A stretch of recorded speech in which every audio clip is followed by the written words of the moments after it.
Hey everyone, and welcome to the Uncorked Corner podcast, where we cover the full spread of food and beverage industry topics. My name is Bianca, PR and marketing professional by day, and food and wine connoisseur by night. And my name is Nick, an accountant with a passion for barbecue, beer, and whiskey. Today we welcome Graham Hamblett. Graham is the lead distiller at 3 of Strong Spirits in Portland, Maine. In today's episode, Graham tells us about the story of 3 of Strong and his background in all things alcohol. Keep listening for some fantastic rum cocktail ideas and to hear more about how Maine's local flavor trickles into the rums of 3 of Strong Spirits. Now sit back, pour a glass, and unwind as we dig into the tropical spirit that is rum.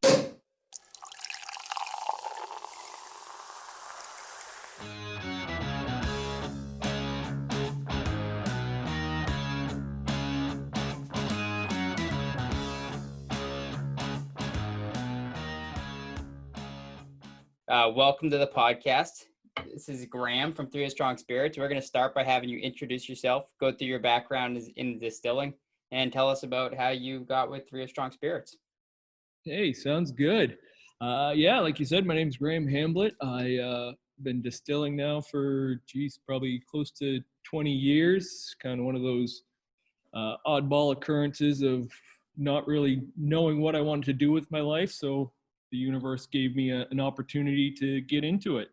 And that was as I was finishing up school at UNH. I was born and raised in New Hampshire and went to school there and for horticulture. And it just so happened there was a vineyard winery down the street that was looking for some seasonal help.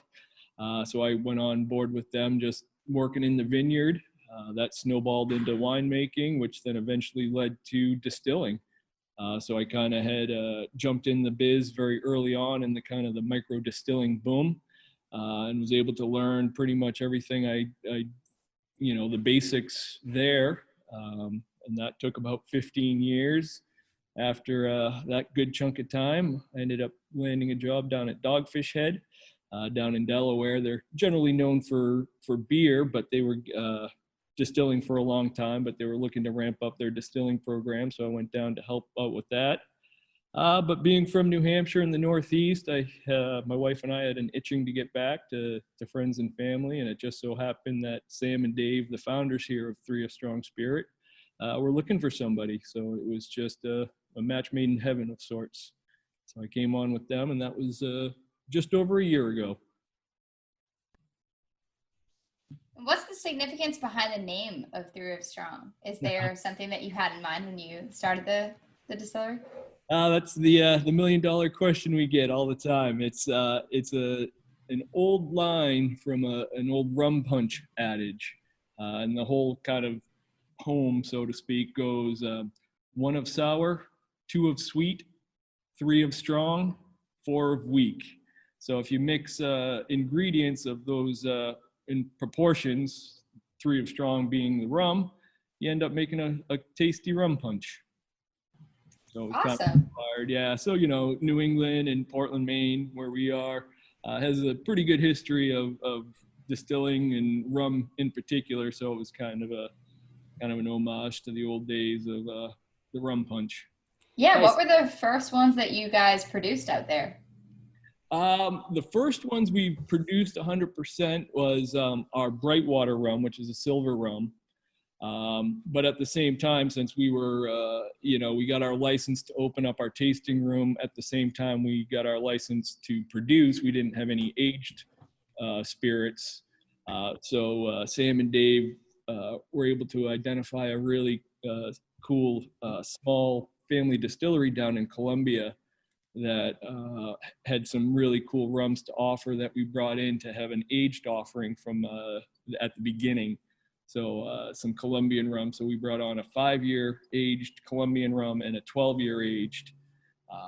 The 12-year aged is so good that we didn't want to do anything to it besides kind of just proof it down and pretty much just filter it and bottle it. The 5-year, we wanted to kind of use that as the bridge between our spirits that we were making and the aged offerings until we got ours ready to go. So we took our Brightwater, which is the silver rum, which is the first spirit that we made here in-house, and then blended that 50-50 with the stone peer, or the 5-year age, to create our stone peer rum. So it's sort of a, I guess you could generically use it sort of a gold rum, but it's a tasty spirit that really does combine the best of both worlds in a young and a aged rum. Yeah, we've tried a couple and we've really enjoyed getting the taste of them and kind of learning more about you guys just based on the flavor alone. But so for those who are listening who haven't tried the spirits yet, when were you founded? Like what year were you founded and kind of what was the story behind that? The story was that Sam and Dave, I think, had too many drinks one night and got the crazy idea to open up a rum distillery. They were both big rum fans, and up in the area, there's a lot of breweries and a lot of distilleries up this way, but nobody really focusing on rum. So that was sort of the inspiration to kind of just do the rum thing and really just make what you like. Is no matter what, you're going to enjoy it. So that they got their start, and they went through the whole legal mumbo jumbo of licensing and finding a spot. And I came on halfway through the build out phase to kind of do some of the more production side of stuff and lay out those things. So we finally opened our doors officially. It was July 1st of 2019 is when we got the license to actually produce, and that's pretty much the same day I started producing. So we had our official grand opening in August of last year, so that's coming up upon us real quick, actually. Nice, Exciting. that's exciting. So Yeah. I've been down to the distillery myself. I got to try a couple cocktails. Me and my girlfriend went down. They had the vegan food truck was there. This is a couple weeks ago. So we got to experience that and do the outdoor dining and everything in the parking lot. Can you walk us through, for people that haven't been there, kind of what you can expect to find at the distillery, what you can get? Yeah, so as you picked up, we're a rum distillery. So right now, given the state of affairs of the world, we are limited to doing outdoor seating at the moment, but we have some nice tables, and the city was really nice enough to allow us to expand into the parking lot. So there's plenty of elbow room for everybody to sit comfortably. But we have 6 different offerings of rums, different styles. It's a really cool cocktail program. So we have some small bites to eat, but we're really excited to give you not only just flights if you want to try the spirits neat, but a real vast array of flavored cocktails and just different. We're doing a rum old fashioned, so we're taking kind of traditional cocktails and putting a rum twist on them. So a lot of new things, and it's constantly changing. So every time you come, you'll probably get to experience something a little different. That's great. I didn't get to come up there yet, but I hope that I do. I'm here in Mass and Nick's in Maine, so he had the upper hand on me this time around. Yeah, right. So what do you have for the cocktail kits? He told me a lot of good things, and they sound great. I'd love to hear more about those and kind of how those have been innovative and what you're doing. Yeah, so it was one of those things, again, with the times kind of changing, we were able to kind of shift direction, and a lot of people still wanted the cocktails that we were making, so we were able to take the recipes and put them in bottles so people could come by and get curbside service for a bottle of rum and then the mixers to go along with it. So, we have like the daiquiri mix, we have kind of our Stormy Night, which is our take on the dark and stormy mixer. So everything you can get right here at One Stop Shopping. Carajillo, which is kind of like a coffee cocktail. Again, and those are things that were kind of constantly changing. So every time you come, you can probably expect something a little different. We're doing like the old fashioned mix that I had mentioned. So we're using we recommend the Parchando, the aged one, for that.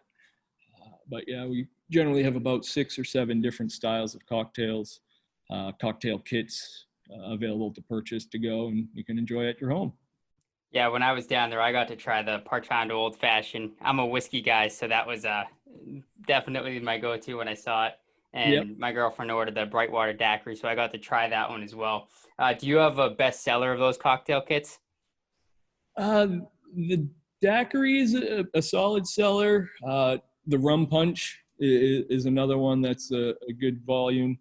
And then the old fashioned, I think, we're trying to reel in some of the whiskey drinkers as well, kind of like you, to experience rum, that it's not all just sugary, sweet, and kind of artificial tasting. You can have a nice, just dry aged rum that works in virtually any whiskey cocktail as well. So that one, I think, has opened the eyes to a lot of people. I'm not much of a whiskey girl myself. I love rums, and I think especially in mixed drinks. So I can imagine the cocktail kits are a hit. What are the rums that you have right now in your selection? Right now, we have our Brightwater Rum. That was sort of our inaugural spirit that we made 100% in-house here, and that is made from a base of evaporated cane juice or kind of sugar in the raw, so granulated, and a little bit of molasses in the fermentation mix with that. So it's a nice sort of, it's a dry rum. It still has some nice floral, sort of earthy notes, but that molasses that's mixed in there gives it a nice sort of dark fruit flavors and that kind of traditional rum flavor. Then we have our Stone Pier rum, which is that one I was talking to earlier. It's a blend of the Brightwater and that 5-year aged Colombian. Best of both worlds kind of thing. Probably our more versatile rum that we offer, because it can go into a place of an aged rum as well as kind of a silver rum. The Parchando 12, which is the 12-year Colombian rum. We have a dark rum, our Night Water, which is a blend of our Brightwater rum, again, mixed with some of our aged rum that we already have been aging since pretty much day one. And then we sweeten that just a little bit with a little bit of molasses to kind of deepen the color and enrich the flavor. And then our Merry Meter spiced rum, which is a very unique spiced rum in the world of spiced rums. It kind of breaks the boundaries of the stereotypical vanilla, cinnamon, sugar bomb. It's got a real vast array of ingredients in there to make it quite dynamic. And then our latest offering is our Acadian rum, which we're excited to release. And that is an agricole-inspired rum. We were actually able to work with a company that's sourcing cane juice from Louisiana farmers, and they found a way to stabilize cane juice and freeze it before it goes bad. So it's sort of in an agricole style. And we don't want to call it an agricole because we're not on the Martinique Island, but it is a raw cane juice, which is really hard to get shipped somewhere, especially way up here in Maine. And it's a style of rum that's usually reserved for distilleries within like 50 miles of a cane field, because when you harvest cane juice or harvest cane, the juice spoils quite quickly. So if you can't process it within less than 24 hours, you're not going to be able to be successful at it. So we're excited to have that as a new offering in our lineup of something that's really unique for this area. And you talked a little bit there about where you source some of those ingredients. I noticed you have some Sebago lake water, some local stuff that you use in when you make your rums. How does that really affect the flavor of yours and really make it unique to the area that we're in? Yeah, water is a critical part of all spirits, and I guess to kind of explain it simply is when you have a bottle that's 80% alcohol or 40% alcohol, 80 proof, that's 40% alcohol, and that's 60% water. So you have to have some really good water because that is going to affect the flavor. So we're lucky that the city of Portland gets a lot of their water from Sebago, so it's nice, balanced and clean water. It's when we first started building, we thought we were going to have to put in some water treatment system and a reverse osmosis, and we got the water analyzed, and it was practically perfect for what we needed, both for fermentation side and for proofing down the spirits from still strength at the high proof. So it's we lucked out on that one. Cool. And now, of all the rums that you have, do you have any special or limited editions coming out soon? And of those, can you tell us a little bit about the working title collection?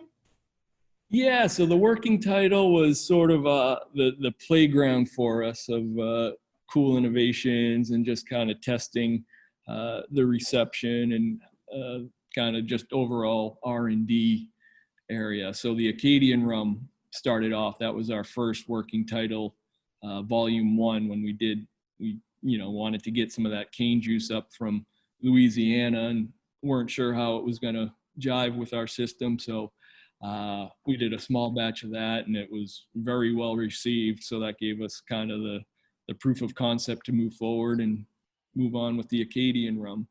So we got some other things up our sleeves. I'm working on a gin right now that'll be coming out hopefully another couple months. We just recently got some of the formula approval and things like that. So now it's a process of scaling up the recipe on the big still. So you can expect that, but it's going to be, again, a unique gin in that we're using our rum as a base as opposed to a vodka or a neutral spirit, which is a lot of gins are based off of. So it's been a little bit of a challenge trying to get that, your traditional gin flavors to kind of meld and jive with those kind of slightly sweeter rummy notes that are inherently built into our rums. Nice. That's something that I'm going to have to come down and give it a shot once it's out. So you talked a bit about the distilling process and kind of trying those out. Can you walk us through what goes into selecting your ingredients and how you decide what the rum's going to end up being with the final product? So whether, you're going to age it long term, just walk us through the entire process, I guess, from step one. Sure. Yeah. So, when we first got going, being a new distillery, you kind of have to have that youthful, unaged offering. So that's where the Brightwater came in. And collectively, we all kind of liked the style of an agricole, where this was way before we even thought we'd get our hands on some fresh raw cane juice. So to kind of emulate those flavors, we decided to use the evaporated cane juice, the sugar and the raw stuff. So you're trying to retain a lot of those natural flavors of the raw cane, but in a granulated form that's a little more shelf stable. And then the trials that I was doing with that, they were all really good, but I kept messing around with it and found that putting a little bit of the molasses in there really helped, create a nice healthy fermentation, because it added some micronutrients and balanced the pH for the yeast during the fermentation part of it. But it also ultimately ended up really creating a nice, a more dynamic flavor tasting rum, in that you got the kind of the earthy, grassy notes from the evaporated cane juice, and those kind of dark fruit flavors from the molasses. So once we found that kind of combination, we just ran with that, and it really worked well. But we are putting up a lot of rum in oak barrels to start our aging process. And for that, I chose just 100% straight molasses for that. So we're using the fancy grade, the high grade molasses. Both the molasses and the evaporated cane juice are organic, because that was something that was we held close to our hearts, of trying to be a little more environmentally responsible in that regard. But the aged stuff is going to be 100% molasses. That just gives you a little bit more of a richer, sort of meatier rum to age with, and it'll play better with the oak flavor as it imparts as it ages.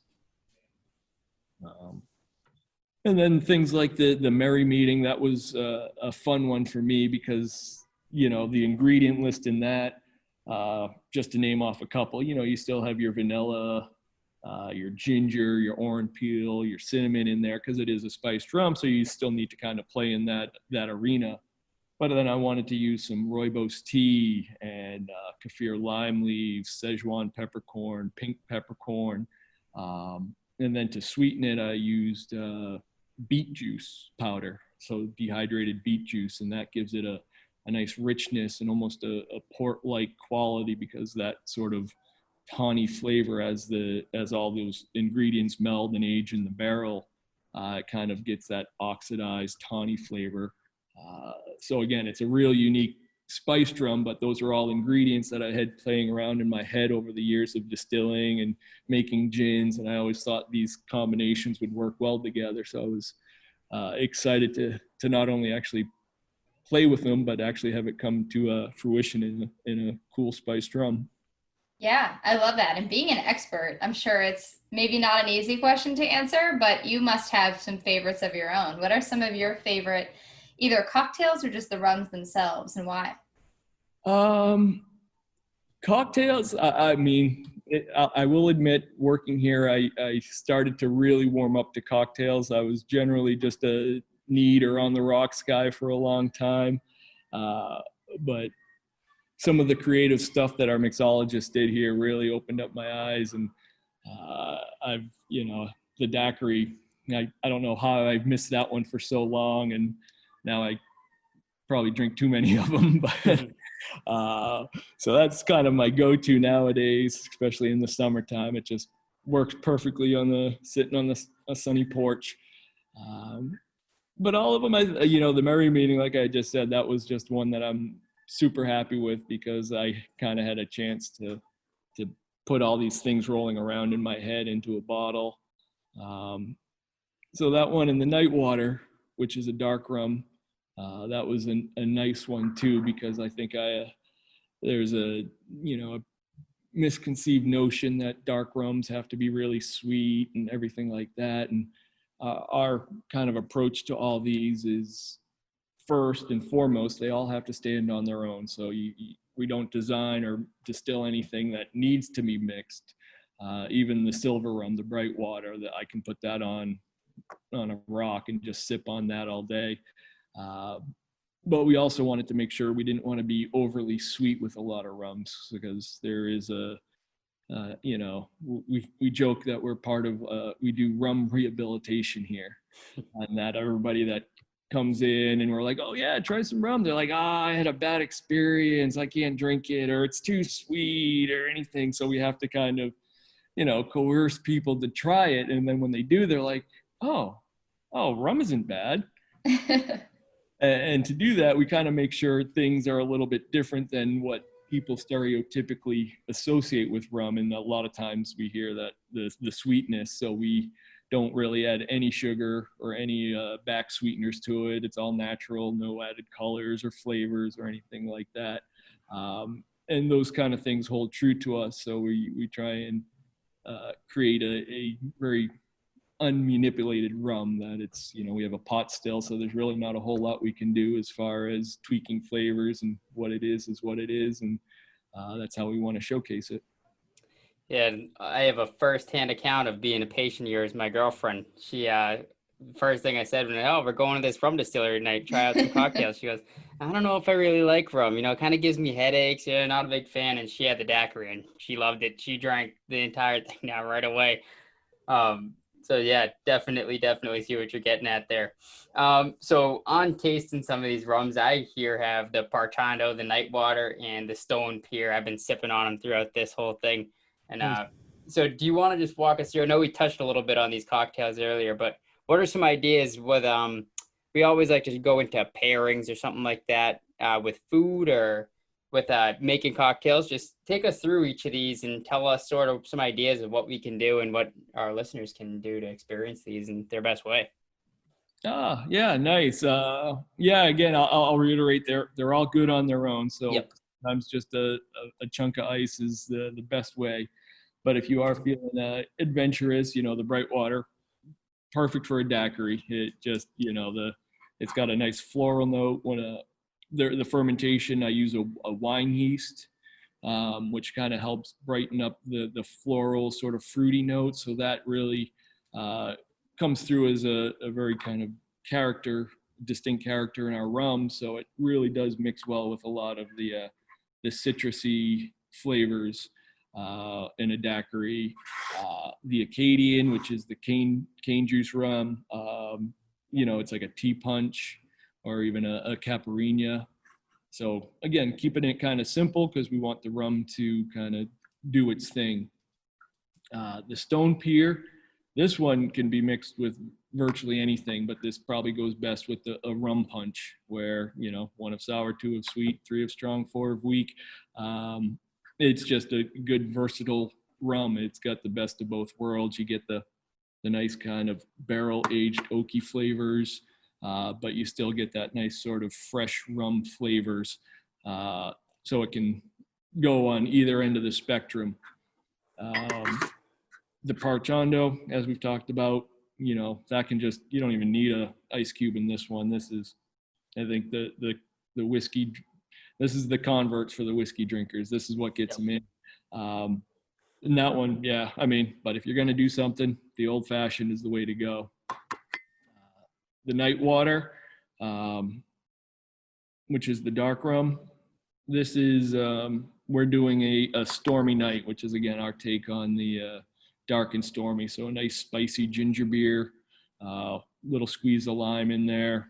You're good to go. And then the Merry Meeting. This one is real unique. I've heard people also kind of almost relate it to an Amaro because it has that kind of nice snap to it because it is so many different ingredients. It's very, it's on the drier side. So, but this one I was mixing last fall when released it. One of my favorites was mixing it with some fresh apple cider topped up with a little bit of black cherry soda water. And it, that nice spiciness from the rum balanced with the sweet, and then that little bit of fizz really just kind of helped keep it refreshing. So those are some of the things, but we were also up in Maine. I'm sure you might know of a soda called Moxie. It's, I think, very opinionated flavors, but it's sort of, instead of the spiced rum and Coke, we're doing the spiced rum and Moxie because, hey, we're in Maine. That's what we got to do. That's awesome. You're tying it into the local community. I mean, that makes the most sense. Great. So of all the spirits, and obviously you've worked with some, what is it that makes rum so different from your perspective? Like, what is it that makes rum its own thing? I think, rum as a category of spirits is so vast that there's so many different styles of rum and so many iterations and so many takes on it that you can get just in the rum category. You can get so many different flavors. If you talk about bourbon, which is very kind of controlled and restricted and very popular spirit, but the range of flavors that you find in a bourbon is pretty limited, where rum, you can get those kind of nice funky Jamaican flavors, or a nice clean, almost, a silver rum that's, borderline vodka even. It's just real slightly nuanced as a rum. And then, spiced rums with all the different flavors. It's one of those things, once you open up that box, you're going to get lost there just trying to find all the different flavors and just start appreciating, I think, what you can have and kind of the regionality of it, of, different areas creating different flavors, and even in those different regions, those kind of sub flavors and different takes on certain styles. It's just a very, adventurous category for spirits. So like I said, once you start kind of getting curious about it, you just start asking more questions. Yeah, the rum game is something that I never really explored in depth, and I never realized how broad it was and how so many of these could taste completely different. So that's been exciting for me to get to try a bunch of different ones and really experiment with that. Is there anything else that we didn't get to tonight that you wanted to let us know about the distillery or yourself, or, what's coming out, or anything else? I just, nothing too specific, but we'd love to have people come here and try stuff. If you're ever in Portland, definitely swing by. We're in the East Bay side area of Portland, and we're surrounded by different breweries. So if you need a break from some of the IPAs, come down here and get a nice tasty cocktail or a flight. So we're always excited to get new rum drinkers going. And where can we find the rum? Right now we are throughout Maine, so the state stores all carry us. We're, as restaurants and bars are opening back up again, a lot of places are picking us up, especially in the area here, because the main way is to kind of support local. So a lot of people are supporting us. if you any listeners out in Illinois, we're just joined up with Spirit Hub, so they can actually buy in Illinois some of our rums there. We'll be getting into, I think, the Florida market maybe by the end of the year through another kind of craft distillery, distributor, kind of online distributor like that. But right now in Maine, so, New Hampshire and Massachusetts, you might have to wait a year or two, but we got our eyes on you. We'll be waiting. And for those who don't follow you now, where can we find you on your website and on social media? Yep, threeofstrongspirits.com is the website, and it's the same for Instagram, Facebook. We're all on that. Me, not so much, but people here are. Great. We had an awesome time talking to you tonight. We're so glad you had taken the time to go through all these with us. Yes. Yeah, it's been a pleasure. I think that's an alarm telling us to get off. We'll let you go. Thank you very much. Cheers. Hey, cheers. Cheers. Good talking. Be sure to follow us on social at Uncorked Corner and on the blog at uncorkedcorner.com for a taste of more food and beverage content. And if you enjoyed the show, don't forget to leave a comment, subscribe, rate, and review on whatever podcast platform you prefer. Thanks for listening.